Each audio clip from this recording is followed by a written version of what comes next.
Welcome to Good Vibes, the podcast that brings the timeless beauty of Eishes Chayil into the rhythm of real life. Each week, we unpack one pasuk, not as a shir, but as a spark for honest conversations, refreshing insights, and a little Torah light you can carry with you. Because meaning shouldn't feel heavy, and connection doesn't have to wait for quiet. This is Good Vibes, for the Jewish woman who's doing a lot and still reaching deeper. Hi, everyone, and welcome to our first official episode of the Good Vibes podcast. Last time, in our intro episode, I shared how this podcast came to be. I was very eager to really know what it is to be an Eishes Chayil after seminary. I wanted to see what the Pesukim taught us, so I started looking into it and gaining really practical and eye-opening lessons. Every episode, we will have a guest to share with us their insights and practical tools regarding the topic at hand. We will hear from our audience, and we hope we can answer their questions as well. So today we're going to be discussing Aleph. So the pasuk is Eishes Chayil mi yimtza v'rachuk mipnei michra, which literally translates to who can find a woman of valor. She is more precious than pearls.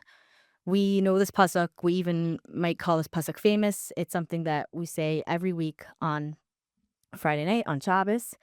But when I first read this and when I was first looking into it, my biggest question was, what is an Eishes Chayil? Which we hope, and Emir Tashem, throughout this podcast, we're going to learn the in-depth details of that in the future episodes.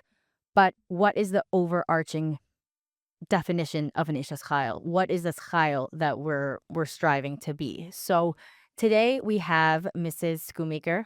She is a teacher and a lecturer here in Eretz Yisrael, and she is a longtime teacher in Mechlala, and she gives women vadim around Jerusalem as well. Thank you so much, Mrs. Schoomaker, for being here. My pleasure. Such an honor to be here. An honor to approach the first pasuk. Baruch Hashem. Mrs. Schoomaker was really, really foundational with making this podcast happen. So it is just very apropos that she is here on our first pasuk. So thank you again, Mrs. Schoomaker. I guess maybe we can start off with, what do you think about when you hear the words Eishes Chayil? What is kind of like the summary of an Eishes Chayil, or the definition, the go-to phrase that you think of when you think of Eishes Chayil? Okay. I have a very specific way of looking at it, and it's my own individual interpretation. But when I think of the concept of Chayil, I think of like the strength that comes with being a soldier. And I think that a woman who is really like that pillar of strength, fighting for the security and the happiness of her home. And that's what comes to mind. That's so interesting. So practically, how do you think that kind of pans out? Practically, how do we see that kind of play out in real life? How is that something that we can strive to? So let's look at a little bit of context, is that in the Torah, when Hashem puts Adam and Chava in Gan Eden, the Torah tells us la'avda v'l'shamra. And some of the Mefarshim say that la'avda is the man and l'shamra is the woman. So she's the protector. She's the guarder of her home. So she is guarding this home with this protective nature. And that is part of her strength, is really being vigilant and being aware of what's going on in her home, both emotionally, spiritually, even physically. This is a very big, important point. The Gemara in Yevamos also backs this up by saying, Shoi below Isha, Shoi below Choma, that a man without a wife does not have a protective wall. And the Choma is the woman. So she is this like strong, protective person who is really taking responsibility for a lot of things in her home. I want to just comment that the Gemara in Yevamos that says "Shoi b'lo isha, shoi b'lo choma," without a protective wall, there are two words in Lashon HaKodesh for a wall. There is a kir and there's a choma. Kir shares the same shoresh as kor, which means cold, and choma shares the shoresh of home, which is warmth. So this protective wall is a wall of warmth. And I'll give a very practical example that when a woman wants to make her home the place to be, she could either use the core method, which is you don't want to go out there. The world there is dangerous and all kinds of temptations. Stay home. Or she could say, this is the place to be. This is the place of warmth. And here is where all your needs are provided for. Here's where you're understood. This is the place where we want to be. And I think it's not for naught that Chazal used the Russian of Homa, because she's vigilant, she's protective, but she uses her feminine warmth to create that protection for her family. That's so beautiful. When you said that, when you said home and car, something that I heard a while back was that, when it's freezing and you're, let's say, shopping on the streets, and every time you go into a store, you're like so excited to go into the heat and your hands are almost falling off and you're so excited to like just be in front of a heater. And that feeling of when you are so cold coming into a place, that is what our homes should represent, and that is what we should strive our homes to be. We wanna be the place where our kids and our husbands want to come in so desperately out of the "cold," quote, unquote, of the world and come back into our home, and I think that that's, like, very apropos, and it's actually in the pasuk where it says "pninim."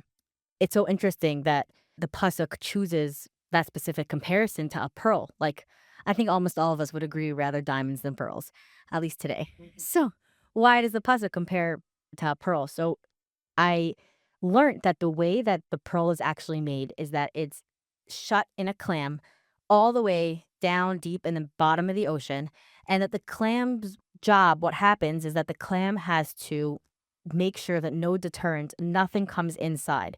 It's clammed shut, literally, and it has all these mechanisms to make sure that nothing comes inside. And if something comes inside, so then the pearl is ruined.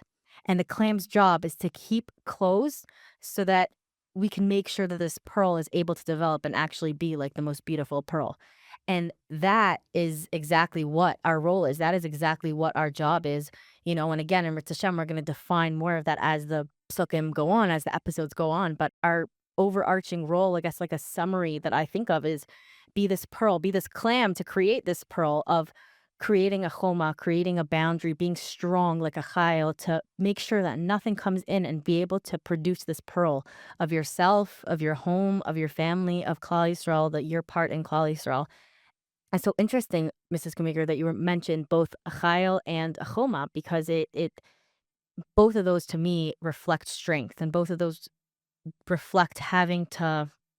I think we sometimes assume that an Eishes Chayil is simply edel, which we strive for edelkeit. I think that's amazing. But we also simultaneously have this strength, and being able to have this strength of standing up straight and having a choma and being a chayil of serving Hashem and keeping the clam shut, quote unquote, to create the pearl of our home. Doing that and doing it gracefully, I feel like is what we're aiming for, what our goal is. Beautiful. Exactly. Exactly.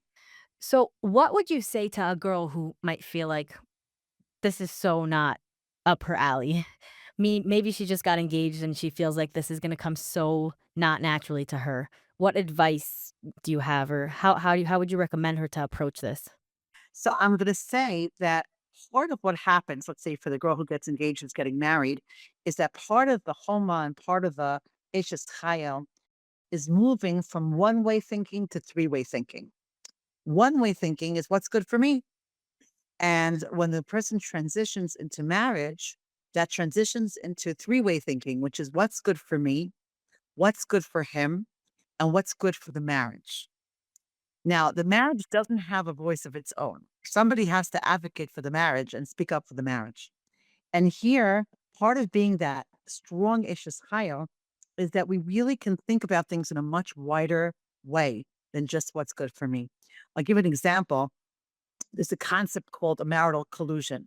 And a marital collusion is when you do something that's good for you and it's good for him, but it's not necessarily good for the marriage. So I'll give a very simple example, which is that if I like to vacation in a certain location and he likes to vacation in another location, well, I can go to my location, he can go to his. Good for him, good for me, not good for the marriage.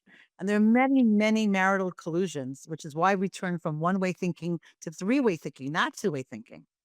Because sometimes there's something called the super parent collusion, which is okay, I'm going to invest all my efforts into the children, and you're going to like understand that I don't have time for you because I'm busy with the kids. And you're going to do the same thing. And we'll meet up in 25 years when everybody's like grown up. But that's a collusion which is not good for the marriage. And therefore, the Ashes Chayil, she's really strong. She's able to think about her own needs, which is a very important piece in this whole story, but also his needs and the marriage needs. And she uses her Bina Yisera to really look at something from a much wider perspective. And that's what makes her so strong.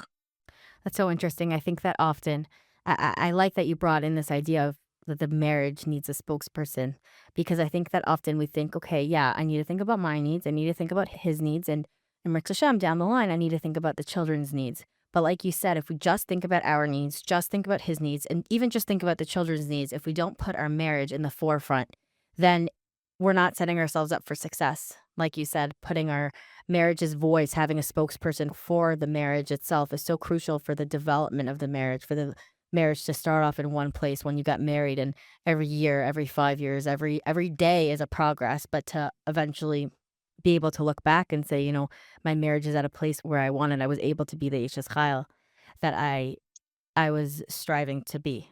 Another thing that I always think about this for myself is, we know that it says Bilvavi Mishkan Evna, right? That inside of us, there's a Mishkan, we know that we were created with a chelik, Elokai Mimal, and within me as an individual, I can be a Mishkan, I can be a form of a Beis Hamikdash. And we know that between husband and wife and a home in and of itself is also a Mikdash Ma'at. And then there's the Mirtashem, the real Beis Hamikdash that we want to help partake, bring in this world. And what I find is that there's so many times where an Eishes Chayil's role will fall into one of these three categories of a Bate Mikdashim, either working on my own self and creating a place within myself that can be a Mikdash Ma'at, creating a Mikdash Ma'at in my home and being part of the community and the bigger picture at large to be able to bring the Beis HaMikdash. Beautiful. Mrs. Schoomaker, do you have anything to add to share with us about what a woman's role is, why Hashem put us in this world, and how that ties in with being an Eishes Chayil? So I think that there is a lot to say about the woman's role in the marriage itself. And I think that when we look, the Maharal says that if you look at where the woman was created from, she was created from an inner organ of Adam. That's where Chava was created from. And it teaches us that she is the master of inner realities, which means that she sometimes reads between the lines and picks up things that the man might be very, very intelligent. He may have a very high IQ, but she was gifted with Bina Yisera. And Bina Yisera is lavin davar mitoch davar, to understand the things that are not being said. And this is a very, very big point of what she offers to the family. I always bring this funny example. It's not so funny, but you could have a child who's complaining every morning of stomach aches. And the husband may say, I think we should take the child to a gastro specialist. And the wife might say, I wonder if someone's bullying him in school. Now, he didn't say anything about bullying, but she's reading between the lines. It always comes up in the morning. The stomach is a place that often holds anxiety, and she's wondering what's not being said. And there is where she is the master of inner realities, and she offers that to the marriage. When the Torah tells us, "Lo tov hiyos adam levado aselo ezer kenegdo," the cynics might say, "Man had no one to iron his shirts and make him good chocolate chip cookies, so he needed a wife." But our answer to that is that this pasuk was said when Adam and Chava were in Gan Eden, and there was no food being cooked. There was no clothing that needed to be washed or ironed. There was no washing of the floor. There was no physical responsibilities in Gan Eden. And in that context, she was created as an Ezer Kenegdo, which means that whatever she's offering to the relationship has a lot to do with her intellect, her emotional world. She's supporting him in ways that are much greater. Her support, her major Ezer Kenegdo, is way beyond the physical needs. The physical needs are part of what creates the home and the warmth and the protection, that our needs are met on the physical level too. But what she's really offering is a lot of her intuition, her emotional understanding of things. And that's where she really contributes a lot to the relationship. So this is something very, very important to keep in mind, that the Ezer Kenegdo is, I once read that it's two very skilled people. When you say Ezer Kenegdo and the word help, on one level, people thank their cleaning lady for the help. On the other level, you thank the very, very specialized cardiologist for his help. So is she on top of him with the help? Is she below him with the help? And the pasuk is telling you, Ezer Kenegdo, facing him. It's like two highly skilled people who work together. like the pilot and the navigator, or the surgeon and the anesthesiologist. They both are very, very, very skilled in their area, and they work together as like a tag team. And that's really the Eishes Chayil. She's very powerful, and she contributes tremendously to the relationship with her strengths. That's beautiful. I think that it's so telling that Hashem decided to create Chava in Gan Eden, in a place, like you said, that there was no physical needs. There was nothing that needed to be done. But obviously, Adam still needed Chava for the deeper reasons, and Adam still needed an Ezer Kenegdo to be there with him. What would you say? I think that a lot of times we think, why were we created? We were created to serve Hashem. But as an Isha, as a female and not a male, what is my tafkid? What is my number one role? Is it to raise children? Is it to be a wife? Is it to just generally bring the Shekhinah closer into our lives? I think the answer is all of those things. That when I bring the best me to the table, I am also the best wife and the best mother. And our role as women has a lot to do with the vicarious accomplishments, meaning that when I create the right atmosphere and my husband can maximize his potential and my children can maximize their potential. So that's a lot of my definition. But that doesn't negate my own personal avodas Hashem. It just means that there are stages in life where sometimes we look and say, oh, I haven't been davening so much recently. I haven't been learning so much recently. I'm so busy cleaning for Pesach. I forgot what Pesach is really all about. And I'm so busy making food for Rosh Hashanah that I don't even have time for tshuva. And the answer is that a lot of our strength is through what we facilitate. And, of course, our own personal avodas Hashem is very, very important. And it makes us that rich person with a rich inner world of avodas Hashem. But at times when you feel like, oh, what am I accomplishing anyway? We have to remember that when we create the beautiful environment for people to flourish, the schus goes back to us for their accomplishments as well. That's so nice. And I think that like what you're saying about, that when we show up as our best selves, individual, wife, mother, then it's kind of like this package deal. And going back to the beginning when you were saying that a chayil comes from the lesson of chayal, from the lesson of strength, choma, putting up that boundary of warmth and the strength of a chayal, of a soldier. I feel like it's after, having this conversation with you, I feel like it's hinting towards being this chayal over yourself and you as an individual within your home for your spouse and within your home for your children and within the larger community. And it kind of goes back to the three different levels of the Batei Mikdashim that I was talking about, and really taking it upon ourselves to being an Eishes Chayil is not just being there for our husbands whenever we need it. It's so much broader than that, and it's showing up as our best selves for whatever may come our way. Completely. I want to also share with you that when I think of like the whole concept of being a soldier, I think about a lot of what it is really living for a bigger cause. And, I think now we have a war going on. And I hear from women who tell me about their sons who like sleep in their boots and wear the same socks like for days and days. And the mother will tell me, this is a son who used to shower every day and was an istinus and was makpid on everything. But he is living for this bigger cause, and he's sometimes giving up on his personal comfort for the sake of something bigger, but he doesn't feel taken advantage of. He doesn't feel resentful. He feels like, yeah, I'm committed to the cause. And part of the strength is that stretching. And I feel that we as women do the same, whether it's that you're tired and a baby's crying and you get out of bed, or sometimes in an argument, the ability to just be the bigger person or to forgive somebody for making a mistake. All this is sacrificing sometimes our personal comfort for a much bigger picture, and not in this resentful, I'm a doormat type of way, but more like I have a big picture and I'm that chayal who could just be the bigger person. And that resilience and the perseverance that comes with being a soldier, that's really what the Eishes Chayil is to me. It's somebody who has a bigger picture and she's strong. And part of her strength is her ability to tolerate discomfort, sometimes physical, sometimes emotional, in exchange for the bigger cause. And she's proud of herself. What is our bigger picture? I know that every couple, every individual is going to have their own bigger picture, but speaking to the masses, what is the bigger picture of an Eishes Chayil? The same way that the Chayal has a bigger picture of why, they're fighting this war and why they're part of Klal Yisrael for, fighting for Klal Yisrael. What is an Eishes Chayil's bigger picture?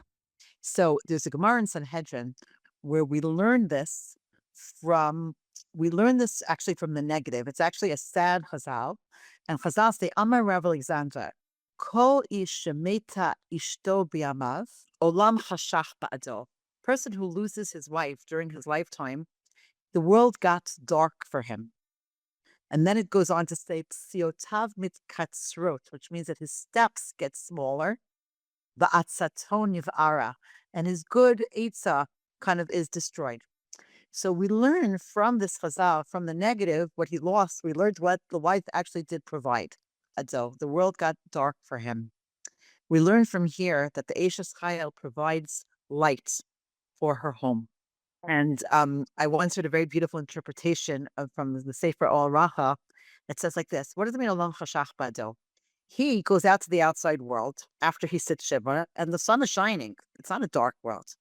But there's two types of light in this world. There's the light of the sun, and there's the light of a candle. The light of the sun represents the universal sun, which doesn't shine on one person more than the other. And in that sense, he's still part of a light world. People say, oh, he's a nice guy, he's a good guy. But what he lost was somebody who used to shine a candle on him and know his specific strengths and like make him shine. She would like know things about him that the world didn't know. So even though the universal light is still there, the individual light is not there anymore. And what the Eishes Chayil does is she builds up the self-esteem and the awareness of her loved ones, knowing their strengths and feeling proud of what they have to provide to the world. And therefore, she's spreading a special light on them. When we say psiotav mitkatzrot, that his steps got shorter after his wife died, he used to walk confidently with big strides, and now he's walking not as confidently. And because she understood him and, encouraged him and gently led him even in a very sensitive, feminine way, he was confident. He was able to like know his mission in the world.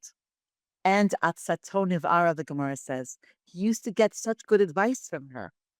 And he doesn't have that anymore. So these are the different things that the Eishes Chayil is offering her home. That's so interesting. I think that from what you've told us today, the way that now I look at what an Eishes Chayil is, I first of all, I look at this pasuk almost like Eishes Chayil miyimtza v'rachuk mipninim michra, and then like a semicolon, and that the psukim after this pasuk are going to teach us so much more about the makeup of an Eishes Chayil and what it is that an Eishes Chayil practically, the tools and the tasks and the perspectives and the midos that an Eishes Chayil holds. But this pasuk taught us what the overarching theme of what an Eishes Chayil is. An Eishes Chayil is a chayal, a soldier, one who builds a choma, a wall of warmth around her home, who is a clam creating pearls, who is somebody who does not let what is not wanted in her home, in her Daled Amos, within herself, her husband, her family, her home. And like you said, somebody who is a light onto their home and a light onto themselves to be their best selves, on a light onto their husbands to encourage their husbands, a light onto their home, and a light onto their community. Beautiful. Beautiful. So well said. So well summarized. Thank you. Thank you so much, Mrs. Schoomaker, for joining us and being part of this inaugural episode. Please reach out and email us with any questions or thoughts. We would love to hear from you. Thanks for joining us and stay tuned for some more good vibes.